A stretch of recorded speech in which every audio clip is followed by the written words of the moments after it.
दोस्तों नमस्कार। उम्मीद करता हूं आप लोग अच्छे होंगे।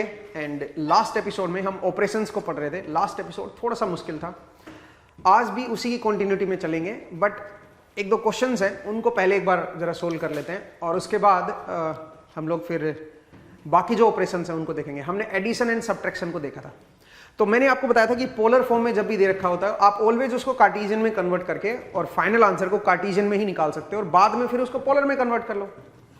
बट मैं चाह रहा था कि आप एक और मेथड सीखें जो थोड़ा सा ट्रिग्नोमेट्री बेस्ड मेथड था, जिसमें हमने देखा था कि कैसे हम लेंथ का सहारा लेके और रिजल्टेंट पोजीशन को निकालते हैं और फिर उसकी ट्रिग्नोमेट्री से कैसे हम उस लेंथ को देखते हैं, उसका एंगल कैसे देखते हैं, आर एंगल थीटा जो है उसको हम कैसे कैलकुलेट करते हैं, वो हमने लास्ट एपिसोड में देखा था। कुछ क्वेश्चंस करते हैं एंड उसके बाद हम लोग फिर आज जो है हम बाकी ऑपरेशंस जो है मल्टीप्लिकेशन एंड डिवीजन, वो थोड़े से रिलेटिवली आसान लगेंगे आपको, उनको देखते हैं और वो बहुत ज़्यादा यूज होने वाले हैं, खासकर मल्टीप्लिकेशन एंड डिवीजन वो ज़्यादा यूज होने वाले हैं, तो इसलिए उनको ध्यान से देखेगा। चलिए पहले एक दो क्वेश्चन कर लेते हैं एडिशन एंड सब्ट्रैक्शन के ऊपर। तो सोचिए मेरे पास कुछ इस तरह का नंबर है 4 एंगल 90, उसमें मुझे ऐड करना है 8 एंगल 30। 8 कर लो या मे बी चलो 8 कर लो, ठीक है। तो इस तरह से मुझे ये दोनों को ऐड करना है। तो कैसे करेंगे दोस्तों ऐड इनको? तो ये तो बहुत आसान है भाई। आप इन दोनों को पहले यहां पे दिखाओ जरा, देखो एक है मेरे पास 8 है 30 डिग्री पे, ये नंबर है मेरे पास 8, और ये कितने पे है 30 डिग्री पे, और एक है 4 यहां पे है, इसकी लेंथ ओरिजिन से 4 है और 90 डिग्री पे है। तो अब मुझे दोनों का ऐड करना है। तो पहले काम करता हूं मैं 8, ये जो कम एंगल वाला है पहले इधर चलता हूं और फिर 4 लेंथ यहीं से ऊपर की तरफ हो जाता हूं। एक ही बात है भाई, पहले इतनी लेंथ चल लो फिर इसके बाद ये लेंथ चल लो, तो अल्टीमेटली आप यहां पे पहुंच गए हो भाई। तो जो जैसे आप यहां पे पहुंचे हो आपको क्या बताना है, यहां पे ओरिजिन से डिस्टेंस बतानी है, आर क्या आएगा और उसका जो एंगल आएगा थीटा वो आपको बताना है। तो कैसे बताओगे? बड़ा आसान है। सबसे पहले आर निकालते हैं। तो आर कैसे निकालोगे दोस्तों? R is equal to root of, बताओ क्या आएगा, ए स्क्वायर, ए इसको बोल दे, इसको बोल दे, एक ही बात है, उसका कोई फर्क नहीं पड़ता। ए स्क्वायर देखो क्या बनेगा 64 plus B square 16 plus 2 times of A into B into cos of angle between them. तो अगर इनके बीच का एंगल देखूं तो एक तो 30 डिग्री पे है और एक 90 डिग्री पे है, तो इनके बीच का जो एंगल बनेगा दोस्तों वो कितना बनेगा, 90 माइनस 30 कर दो 60, ये बन जाएगा मेरा आर। और cos 60 हाफ होता है तो 2 के साथ कट गया, तो ये क्या बन गया 64 प्लस 16, ये बन गया मेरा 8, ये कितना बन गया जरा देखो 70 80 ये होगा 80 प्लस 32, तो 80 प्लस 32 कितना बन गया 112 आई थिंक, 80 प्लस 32 इज 112। तो आर की वैल्यू आ गई मेरे पास, ये आ गया R. R is equal to 112 root, तो रूट 112। अब आइए एंगल ये थीटा निकालना है। थीटा कैसे निकालें भाई? उसके लिए पहले इन दोनों के बीच का एंगल निकाल लीजिए फाई। अगर ये फाई एंगल आ गया ना तो मजे आ जाएंगे दोस्तों। फाई में फिर ये 30 और ऐड कर देंगे भाई, नीचे वाला एंगल 30 है, अगर ये ऊपर वाला एंगल फाई और आ गया तो पूरा थीटा ना आ जाएगा। तो अब बताओ फाई को कैसे निकालोगे? कोस फाई लिख लो पहले। Cos phi is equal to 8 का स्क्वायर प्लस रूट 112 का स्क्वायर, 8 का स्क्वायर 64, रूट 112 का स्क्वायर क्या हो जाएगा 112 माइनस सामने वाली साइड का square that is 16 divide by 2 times of, बताइए 2 टाइम्स ऑफ क्या बनेगा बताओ? 2 टाइम्स बनेगा 8 इंटू 112 रूट 112, ठीक है भाई। इससे क्या आ जाएगा आपके पास 5। तो अब आप इसको 5 को निकाल लेना भाई कोस इनवर्स करके इसका, ठीक है। कोस इनवर्स ऑफ जो भी ये क्वांटिटी आएगी यहां पे लिख लेना, ठीक है। उससे 5 आ जाएगा। 5 एक बार आ गया उसमें 30 डिग्री और ऐड कर दो, पूरा थीटा आ जाएगा। तो 5 प्लस 30 डिग्री कर लोगे भाई? तो मुझे लगता है ये बहुत आसान है भैया, इससे आगे आप खुद कर सकते हो, इजी प्रोसेस है, ठीक है। तो मैंने आपको बताया कि किस तरह से आप जो है इन दोनों को सम करोगे। ऐसे अगर आप सब्ट्रैक्ट करना होता तो क्या करते बताओ? सब्ट्रैक्ट करना होता, चले अगले ही क्वेश्चन में मैं ऐसे ले लेता हूं, यहां पे 4 एंगल 90 माइनस 8 एंगल 30, अगर सब्ट्रैक्ट करना होता तो क्या करते? तो आप जरा देखो पहले आप क्या करोगे बताओ? पहले आप जो पॉजिटिव वाला है उसको दिखा दो, या तो आप एक काम करो इसको भी पॉजिटिव बना लो और एडिशन में ही ले जाओ, इसको भी एडिशन में कन्वर्ट कर लो। यहां पे 180 को दिखा दो और इसको एडिशन में ही कर लो, वो ज्यादा आसान है, ठीक है। या फिर एक काम करो, पहले 4 एंगल 90 को दिखाओ जरा, देखो अब जरा मैं इसको भी करवा देता हूं। तो बस रूल को फॉलो करो, स्टेप्स को फॉलो किया करो बस। अगर आप स्टेप को फॉलो करोगे तो कोई मिस्टेक नहीं होगी आपसे, ठीक है। बिल्कुल बेसिक है ये, कोई मुश्किल नहीं है। तो जरा देखिए दोस्तों कैसे करोगे बताओ। ये है 4 और 90 डिग्री पे है, इसको ऐसे दिखा दिया। फिर एक 8 है 30 डिग्री पे, 8 है 30 डिग्री पे, ये 8 लेंथ है 30 डिग्री पे, ठीक है। अब सुनिए, तो मैं क्या करूंगा, पहले मान लीजिए ये लेंथ चलता हूं मैं, क्योंकि इसके आगे माइनस है ना, तो पहले पॉजिटिव लेंथ को चला करो। तो पॉजिटिव लेंथ क्योंकि ये है तो पहले मैं 4 लेंथ चला, यहां पे पहुंच गया। फिर मुझे 8 एंगल 30 चलना है, मतलब इधर चलना था 8 एंगल 30। अगर जोड़ा होता तो, अगर पॉजिटिव होता तो मैं इस तरफ चलता 8 एंगल 30 और यहां पे पहुंच जाता, यहां से आर निकाल लेता। बट प्रॉब्लम ये है इस बार ये नेगेटिव है, नेगेटिव है तो फिर इधर ना जाके मैं इधर जाऊंगा भाई, इसके ऑपोजिट जाऊंगा मैं, इसको ऑपोजिट जाऊंगा। इतनी ही लेंथ जो है वो मैं ऑपोजिट चल गया हूं यहां तक, ये 8 लेंथ है मेरी, ठीक है। और उधर ना जाके इसके इस तरफ आया हूं, 30 डिग्री की तरफ ना जाके उसके उल्टा चला हूं, ठीक है। अब क्या बनेगा, अब ये बनेगा मेरा आर, यहां से यहां तक की जो ये डिस्टेंस है ये बनेगी आर, और ये जो एंगल है ये बनेगा थीटा। अभी निकालें कैसे, सबसे पहले आर निकालते हैं।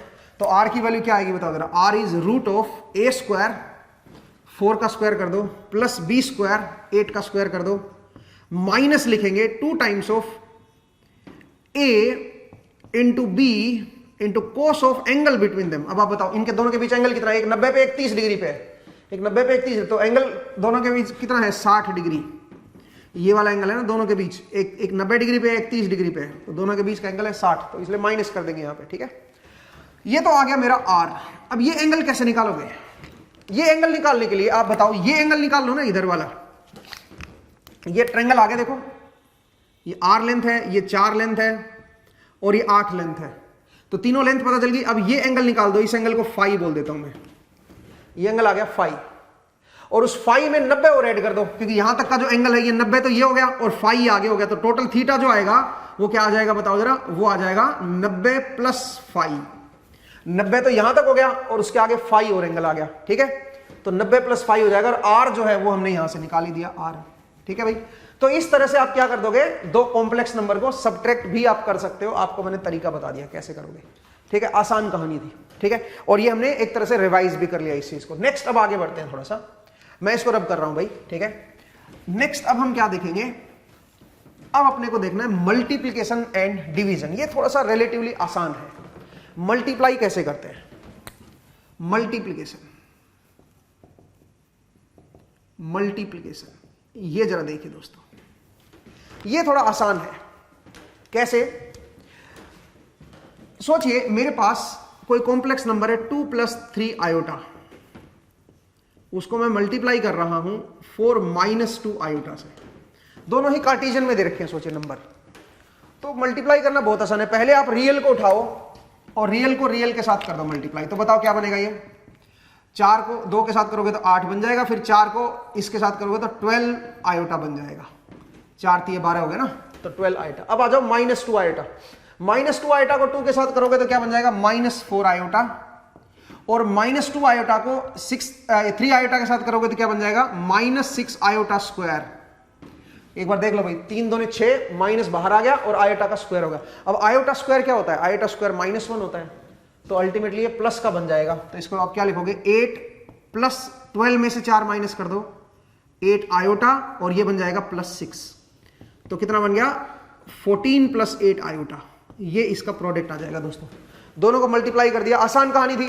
जैसे आप अलजेब्रा में मल्टीप्लाई करते हो, बिल्कुल वैसा ही है ये भी, ठीक है, बिल्कुल वैसे ही आपको दोनों को मल्टीप्लाई करना। आयोटा स्क्वायर मेरा -1 होता है। आप बोलोगे सर कैसे, हमने बताया था आयोटा होता है √-1, तो अगर इसका स्क्वायर कर दोगे तो वो -1 आ जाएगा दोस्तों, ठीक है। अगर आयोटा क्यूब होता तो क्या करते बताओ जरा, उसको लिखते आयोटा स्क्वायर इंटू आयोटा, और आयोटा स्क्वायर क्या बनता है, -1, तो ये बन जाता है माइनस आयोटा, ठीक है।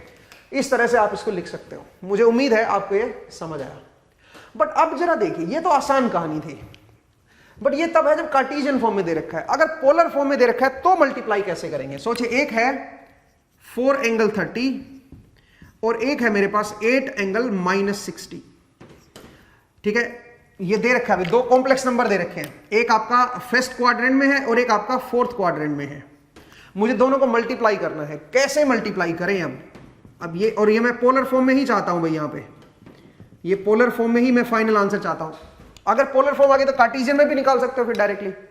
तो ये अब कैसे निकालोगे? तो ये बड़ा आसान है दोस्तों, और ये बिल्कुल 5 सेकंड का क्वेश्चन है। आप एक काम कीजिए, इसको आप यूलर फॉर्म में लिखो जरा, 4e⁻ आयोटा π/6 ऐसे लिख सकते हो। और यहां पे क्या लिखोगे बताओ? 8e⁻ -π/3 आयोटा, रेडियन में होगा ना एंगल। इनको मल्टीप्लाई करना है मुझे, तो आप बताओ मल्टीप्लाई करोगे तो क्या आएगा? ये दोनों मल्टीप्लाई हो जाएंगे, 8 चौके 32, और e⁻ क्या हो जाएगा? ये दोनों ऐड होंगे भाई, पावर ऐड हो जाती है ना, जब e की पावर में दोनों जब मल्टीप्लाई होंगे तो ऐड हो जाएगा। तो ऐड होगा तो क्या बनेगा? -π/6 आयोटा। देख लीजिए भाई सही है क्या? तो अगर मैं वापस इसको पोलर फॉर्म में करूंगा तो क्या बन जाएगा? 32 एंगल -30। तो ये फाइनल आंसर आ जाएगा। तो इसका मतलब पोलर फॉर्म में जो लिखोगे वो क्या लिखोगे? 32 एंगल -30। इसका मतलब क्या समझे? जब भी पोलर फॉर्म में ऐसे मल्टीप्लाई आ रखा हो तो आप जो मैग्नीट्यूड होते हैं उनके, आर जो होते हैं ना कॉम्प्लेक्स नंबर के, ओरिजिन से जो डिस्टेंस होते हैं उनको मल्टीप्लाई कर दो, और जो उनके एंगल है उनको ऐड कर दो। ठीक है, इन दोनों को ऐड कर रख के दे दिया आंसर। तो अगर एक कॉम्प्लेक्स नंबर ऐसे है r1 एंगल θ1 और दूसरा कॉम्प्लेक्स नंबर ऐसे है r2 एंगल θ2, तो आप क्या लिखोगे बताओ जरा? r1 r2 और एंगल को क्या लिख दो? θ1 + θ2। सिंपल। ठीक है, θ1 + θ2 इस तरह से लिख दो। और ये प्रूफ, इसका प्रूफ क्या है? प्रूफ है इसका यूलर फॉर्म में। इनको आप यूलर फॉर्म में लिख लो। तो इसको यूलर फॉर्म में लिखोगे तो क्या बनेगा बताओ जरा? ये बनेगा r1e⁻ आयोटा θ1 और ये बनेगा r2e⁻ आयोटा θ2। अब बताओ ये मैग्नीट्यूड मल्टीप्लाई हो जाएंगे, r1 r2 आ जाएगा और e की पावर में क्या आ जाएगा? θ1 + θ2 आयोटा आ जाएगा। बोलिए भाई, वापस इसको पोलर में लिख दो। तो इससे बेहतर याद ही रखो भाई, जब भी ऐसे दो कॉम्प्लेक्स नंबर मल्टीप्लाई हो रखे हो, मैग्नीट्यूड को मल्टीप्लाई कर दो, एंगल को ऐड कर दो। बड़ा आसान है। ठीक है, इस तरह से आप इसको ध्यान रख सकते हो। मल्टीप्लाई कर और फिर बाद में इसको फिर किस में कन्वर्ट कर लो? इसको कार्टेशियन में करना है तो कार्टेशियन में कर लो भाई। आप कन्वर्ट, तो कन्वर्ट करना तो आपको आता ही है। ठीक है, तो आसान कहानी है। अब इसी के बेसिस पे मैं एक इंटरेस्टिंग बात आपको बताने वाला हूं। जरा देखिए, जो ये आपको पोलर वाली कहानी मैंने बताई, मैंने आपको पिछली क्लास में आपको एक बात बताई थी कि जैसे -4 एंगल 30 है, तो इसको आप क्या लिख सकते हो? जरा देखो, इसको आप लिख सकते हो 4 एंगल 30 + 180। इस माइनस साइन को हटाने के लिए आप जो है इसमें 180 ऐड कर दिया करो बस। आप इस तरह से लिख सकते हो। इसका कारण क्या है, ऐसा क्यों करते हैं? इसको आप ऐसे लिख सकते हो ना, -1 × 4 एंगल 30, एक ही बात है भाई, ऐसे लिख सकते हो ऊपर वाले को। और -1 को क्या लिख सकते हो? 1 एंगल 180। ये मैंने आपको कॉम्प्लेक्स नंबर की सबसे पहली क्लास में बताया था कि जो भी, जैसे कोई नेगेटिव में कोई नंबर है, जैसे -1 है, तो -1 की ओरिजिन से डिस्टेंस क्या है? 1, और कितने एंगल पे है? 180 डिग्री पे। पॉजिटिव रियल एक्सिस के साथ 180 बना रहे हैं, तो इसको 1 एंगल 180 भी लिख सकते हो। और ये वाला क्या है बताओ? 4 एंगल 30। और अभी अभी क्या समझाया मैंने आपको? जब भी ऐसे दो कॉम्प्लेक्स नंबर मल्टीप्लाई होते हैं तो उनके एंगल ऐड हो जाते हैं और आगे वाला मैग्नीट्यूड मल्टीप्लाई हो जाते हैं। तो ये तो मल्टीप्लाई होकर 4 बन जाएगा और एंगल को ऐड कर देंगे, हो गया। तो इसका मतलब जब भी आपको ऐसे नेगेटिव नंबर कहीं नजर आ जाए तो आप क्या कर सकते हो? उस नेगेटिव को पॉजिटिव बनाने के लिए 180 ऐड कर दो। तो अभी अभी आपने एडिशन देखा कॉम्प्लेक्स नंबर का, जैसे कि हमने ऐसे किया। मान लीजिए मेरे पास एक कॉम्प्लेक्स नंबर है 2 एंगल 30 -4 एंगल 60, ऐसे। तो आप इसको वापस एडिशन में कन्वर्ट कर सकते हो। 2 एंगल 30 प्लस लिख दो 4 एंगल 60 + 180। इसका मतलब क्या हुआ बताओ जरा? इस माइनस को मैंने प्लस में बना दिया और ये माइनस को यहां पे एंगल में बस 180 दिखा दो। तो इसका मतलब देखो, दो एक तरह से कॉम्प्लेक्स नंबर के एडिशन में हमने कन्वर्ट कर दिया। माइनस को हैंडल करना सीखिए। माइनस को कैसे हैंडल करते हैं? तो बहुत आसान है। 2 एंगल 30 और इसमें क्या लिख दोगे? +4 एंगल 60 + 180 करोगे तो 240 डिग्री आ जाएगा। और इसको आप फिर सिंपल, आप जो है कॉम्प्लेक्स नंबर का मैंने जो तरीका बता रखा है उसके हिसाब से आप इसको कर सकते हो। इसमें वो रूल पॉजिटिव वाला ही लग जाएगा, a² + b² + 2ab cos θ, वो वाला रूल इसमें आपका लग जाएगा। मुझे उम्मीद है आपको ये समझ आया और ये भी आपको क्लियर हुआ कि माइनस को कैसे हैंडल करते हैं और क्यों ऐसा करते हैं, क्योंकि ये मल्टीप्लीकेशन है, ये मल्टीप्लीकेशन है। तो मल्टीप्लीकेशन तो बहुत आसान होती है दोस्तों, ठीक है। अगर पोलर फॉर्म में दे रखी है, अगर एक पोलर दे रखा है और एक कार्टेशियन दे रखा है तो क्या करोगे? सोचिए एक ऐसे दे रखा है 2 + J2 और एक दे रखा है 5 एंगल 30 और आपको बताना है फाइनल आंसर। और फाइनल आंसर आपका किस में होना चाहिए? कार्टेशियन बोलो या पोलर बोलो, कोई बोलो, तो पोलर में निकाल लो, आसान रहेगा। कैसे? पोलर में निकालने के लिए तो पहले से ही पोलर फॉर्म है, इसको पोलर फॉर्म में कन्वर्ट कर लो। कैसे करोगे बताओ? इसका मैग्नीट्यूड क्या बनेगा?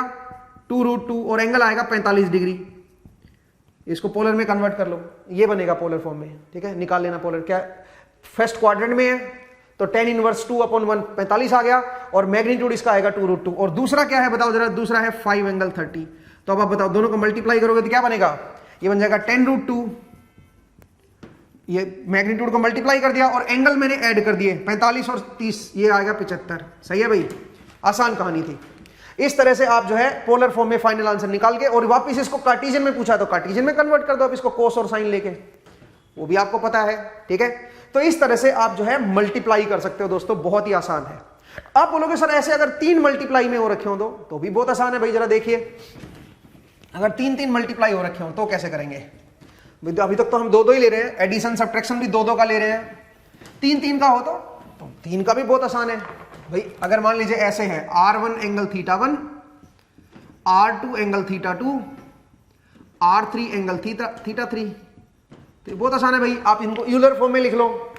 यूलर फॉर्म में लिखोगे जब मल्टीप्लाई करोगे तो क्या हो जाएगा? मैग्नीट्यूड तो तीनों का मल्टीप्लाई हो जाएगा और एंगल में क्या आ जाएगा बताओ? एंगल सबका ऐड हो जाएगा। यूलर फॉर्म में कन्वर्ट करके देखिए आप, उससे आपको अपने आप आइडिया लग जाएगा। इस तरह से आप लिख सकते हो और बाद में फिर क्या कर दोगे? इसको कार्टेशियन में करना है तो कार्टेशियन में कन्वर्ट कर सकते हो, वो बहुत आसान है भाई। तो मुझे उम्मीद है आपको मल्टीप्लिकेशन समझ आया, इसमें कुछ नहीं था। ऐसे आप बोलोगे सर एडिशन अगर 3 का हो तो, अगर 3 का एडिशन है पहले 2 का कर लो, उसका जो रिजल्टेंट आए उसको तीसरे में ऐड कर दो, आसान है, ठीक है। तो सिंपल। नेक्स्ट जरा देखिए भाई, अब आइए डिवीजन। अब जो मल्टीप्लिकेशन है, डिवीजन है, यही सबसे ज्यादा इस्तेमाल में आने वाला है। मैं आपको ये बता देता हूं, एडिशन सब्ट्रैक्शन को हम नहीं ज्यादा यूज में लाने वाले, बट मल्टीप्लिकेशन डिवीजन बहुत ज्यादा यूज में आएगा आगे चल के जो ऑपरेशंस करेंगे उनमें, ठीक है। तो अब आइए डिवीजन। डिवीजन भी बहुत आसान है भाई, 2 कॉम्प्लेक्स नंबर का। अगर मैं बोलूं A1 plus B1 iota divide by A2 plus B2 iota, अब इसको डिवाइड करेंगे तो डिवीजन तो वैसे तो करोगे तो बहुत लंबा जाएगा, जो सिंपल बेसिक मेथड होता है ना डिवाइड करने का, अलजेब्रा वाला, उससे करोगे तो थोड़ा लंबा जाएगा। इससे बढ़िया क्या है? इससे बढ़िया एक और तरीका है, जरा देखिए कैसे। इसको पोलर फॉर्म में लिख लो, R1 एंगल θ1, R2 एंगल θ2, इनको पोलर फॉर्म में लिख लो और पोलर से यूलर में लिखो एक बार।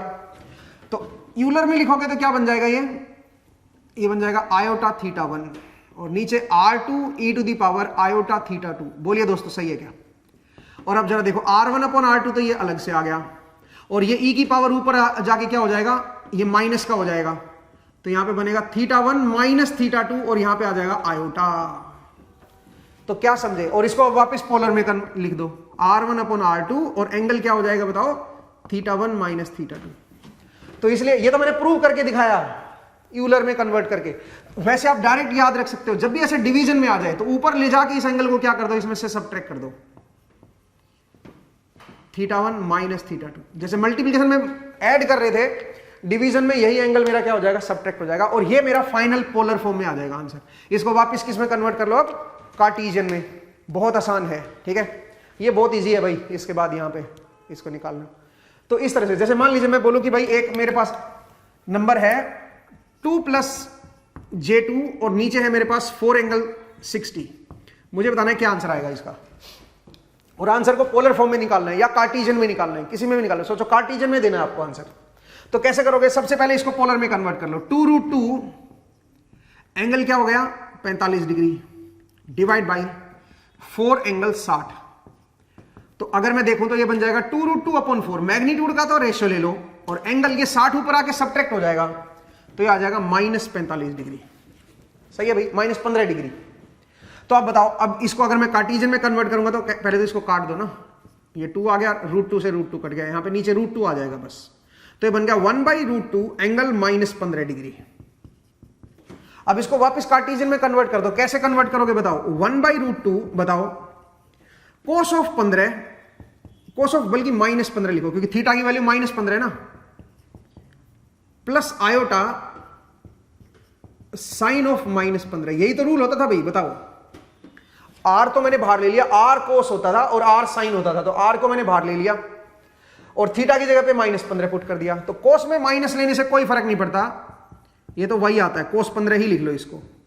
और साइन में जब माइनस होता है तो बाहर आ जाता है, -1/√2 साइन 15 और यहां पे आयोटा आ गया। मुझे उम्मीद है आपको समझ आ गया होगा। बोलिए दोस्तों, क्लियर है? तो इस तरह से आप क्या कर सकते हो, आप जो है कॉम्प्लेक्स नंबर को इस तरह से लिख सकते हो कार्टेशियन फॉर्म में, डिवीजन।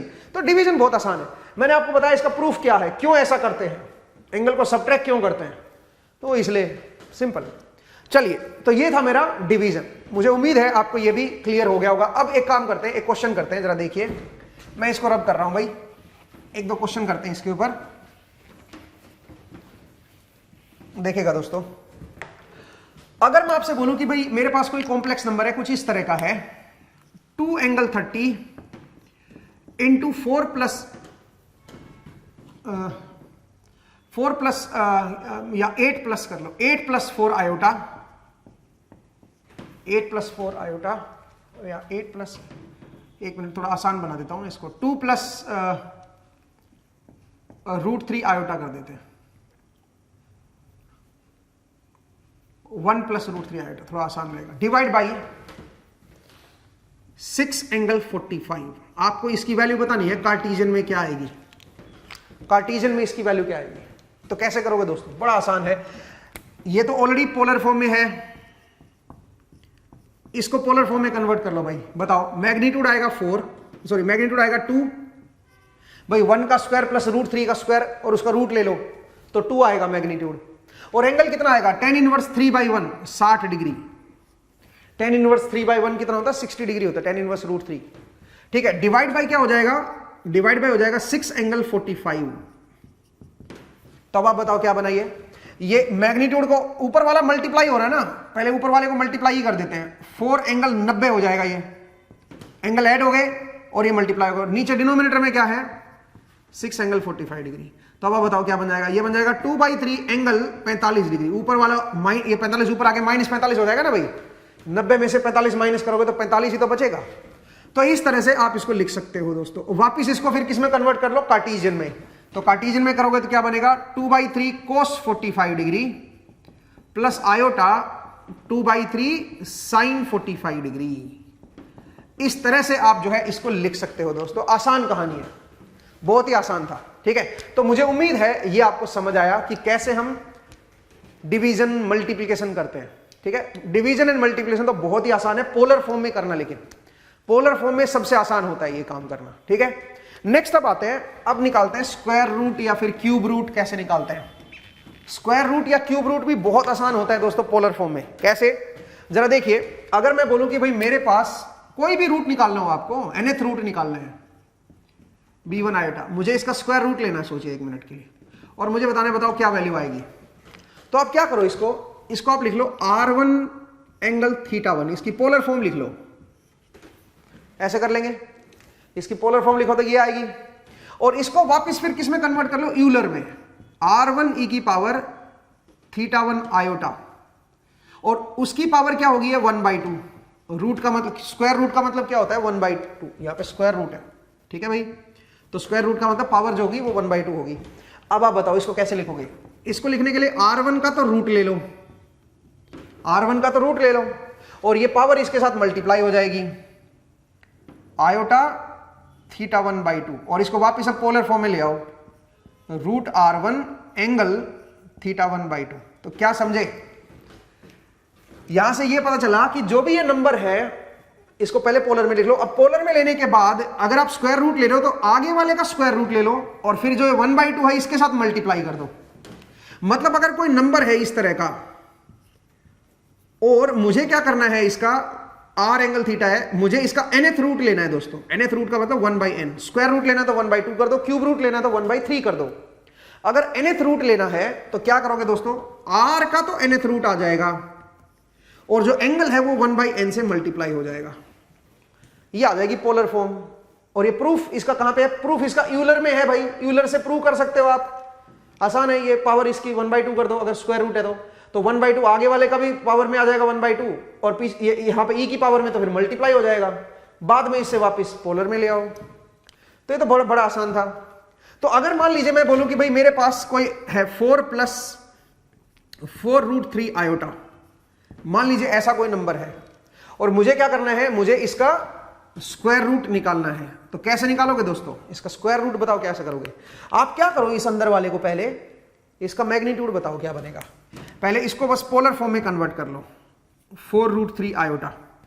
अगर मैं इसको पोलर फॉर्म में लिखूंगा दोस्तों तो इसका एंगल तो आएगा 60 डिग्री, tan इनवर्स b/a, और क्योंकि फर्स्ट क्वाड्रेंट में है तो पॉजिटिव एंगल आ जाएगा, सेम यही आएगा theta, tan inverse imaginary by real करोगे तो वही आ जाएगा। मैग्नीट्यूड क्या आएगा, मैग्नीट्यूड आएगा 16 + 16 × 3, इसका मतलब इसका मैग्नीट्यूड अगर आप देखोगे तो 16 प्लस इसका स्क्वायर करो 16 × 48 और इसका रूट हो जाएगा। ठीक है भाई, तो कितना हो जाएगा मैग्नीट्यूड बताओ, 48 में 16 ऐड करो तो 58 + 6 64, 64 और 64 का रूट करोगे तो 8 आ जाएगा। तो ये आ जाएगा भाई। तो इसका मतलब मैंने इसको क्या कर दिया, पोलर फॉर्म में ले आया। अब तो बहुत आसान है भाई, तो इसका रूट निकालने के लिए क्या कर दो, अब 8 ∠ 60 का रूट ले लो।